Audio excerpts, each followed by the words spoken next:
tampaknya para pelaku pasar harus lebih berkonsentrasi di saat-saat sekarang ini untuk lebih memperhatikan kondisi dari pasar keuangan kita secara keseluruhan ya. Karena kalau kita lihat IHSG dengan tekanan dan tekanannya ini sudah terjadi dari hari Selasa kemarin sampai dengan hari ini, ditambah lagi juga dengan rupiah kita yang ternyata juga performanya sangat-sangat melemah dalam 4 tahun terakhir. Ini mungkin kita agak sedikit anomali karena kan tadi juga Sasa bilang bahwa di luar pun sebenarnya ada beberapa sentimen positif. Ini lagi nggak direspon nih sama market kita. Ya, artinya selama 4 hari beruntun IHSG belum sama sekali bernafas lega gitu ya Maria. Bahkan kalau kita perhatikan sepanjang perdagangan hari ini hampir seluruhnya bergerak di zona negatif. IHSG bahkan hari ini kalau kita lihat lowest levelnya di 6.725. Dan secara year to date ini IHSG sudah ambles hingga 7,33%. Kalau kita cermati juga Maria, IHSG tertekan meski sentimen dari global sebetulnya masih cenderung positif. Apalagi setelah inflasi konsumen atau CPI Amerika Serikat kembali melandai pada Kamis kemarin, inflasi produsen atau PPI Amerika Serikat periode Mei 2024 ternyata juga melandai ke 2,2% secara tahunan pada periode Mei 2024. Nah, membaiknya data inflasi negeri Paman Sam ini membuat Bank Sentral Amerika Serikat atau The Fed ini kembali mengindikasikan bakal memangkas suku bunga acuannya, tapi hanya sekali ya pada tahun ini atau di luar ekspektasi pasar. The Fed menegaskan jika FOMC tidak akan menurunkan target suku bunga acuan sampai lebih percaya diri melihat inflasi bergerak ke arah 2% secara berkelanjutan, Maria. Iya, bukan hanya IHSG saja, rupiah juga termasuk yang performnya juga sangat-sangat tertekan. Bahkan dalam 8 tahun terakhir, dalam 4 tahun terakhir maksud kami itu adalah setelah kejadian COVID-19 gitu ya, sebagai tekanan juga yang terjadi di rupiah kita. Tapi waktu itu banyak sekali amunisi, banyak sekali cara yang dilakukan. Nah ini kan sebenarnya selain monetary policy, rupiah ini udah dibantu juga dengan DHE dan instrumen-instrumen moneter lainnya. Tapi kayaknya belum manjur, benar. Bahkan kekhawatiran yang jangan-jangan nanti akan ada shortcut lagi, balik lagi akan naik lagi nih suku bunga gitu. Ini gimana Nisa?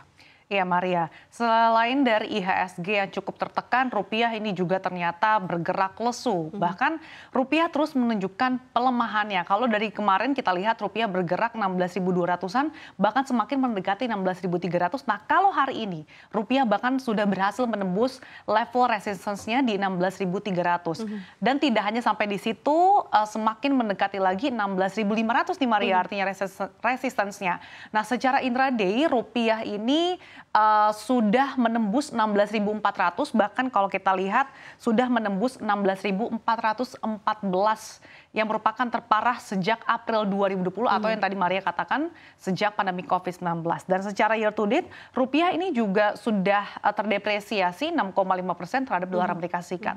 Pelemahan ini kalau kita cermati Maria sebetulnya karena lagi-lagi memang indeks dolar Amerika Serikat atau DXY yang melonjak ke angka 105,19 atau menguat 0,53% pada hari kemarin, dan hari ini melonjak lagi bahkan sampai menyentuh 105,27.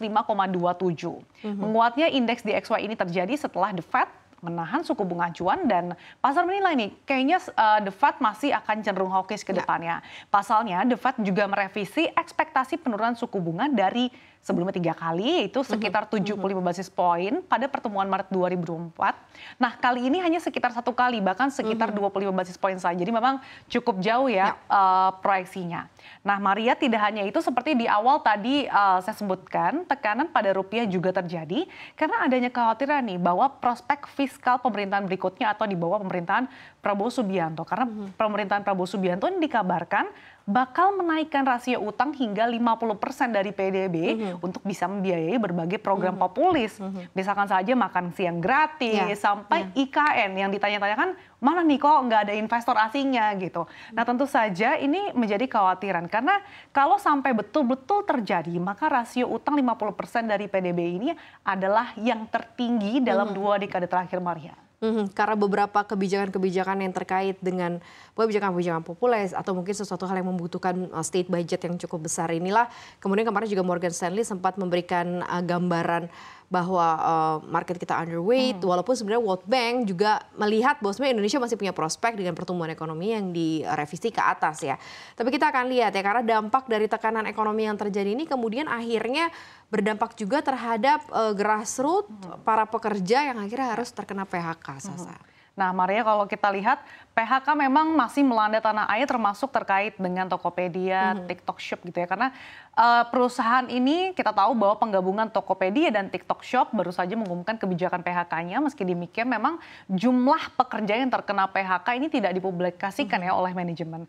Direktur Corporate Affairs Tokopedia dan juga TikTok Shop, Nuraini Razak mengatakan kalau kebijakan PHK ini harus dilakukan untuk bisa mendukung strategi pertumbuhan perusahaan atau e-commerce anak usaha ByteDance tersebut.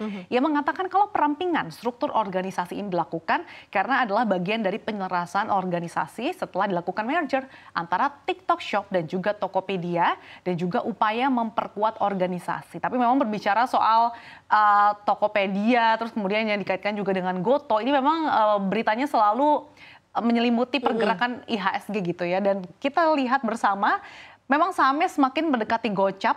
Belum lagi memang beberapa waktu terakhir sentimennya cukup banyak yang menerpa Goto gitu ya. Mulai dari ditinggalkan foundernya, founder utama. Belum lagi laporan keuangannya juga yang masih tidak menggembirakan. Sehingga memang tidak mengherankan kalau misalkan saham Goto ini banyak dilepas oleh pelaku pasar dan dikhawatirkan juga banyak yang nyangkut ya Maria. Tapi dengan masuknya nama-nama profesional yang mungkin juga sudah terdeklar ya ke publik, ini bisa lagi menyehatkan atau mengembalikan lagi sisi bisnis dari Gojek Tokopedia, karena kita tahu bahwa sebenarnya futures bisnisnya sih menjanjikan ya, bahwa semuanya juga akan berpaku kepada online rate, kemudian juga e-commerce. Nah, tapi kita akan lihat nanti gimana cara manajemen menjalankan bisnis gitu dengan nama-nama baru yang sudah terpublikasi. Nah, berikutnya ini juga tidak kalah untuk kita. Ini karena pengen nyaitinnya sama karena ada saingan baru yang muncul ya di industri telekomunikasi.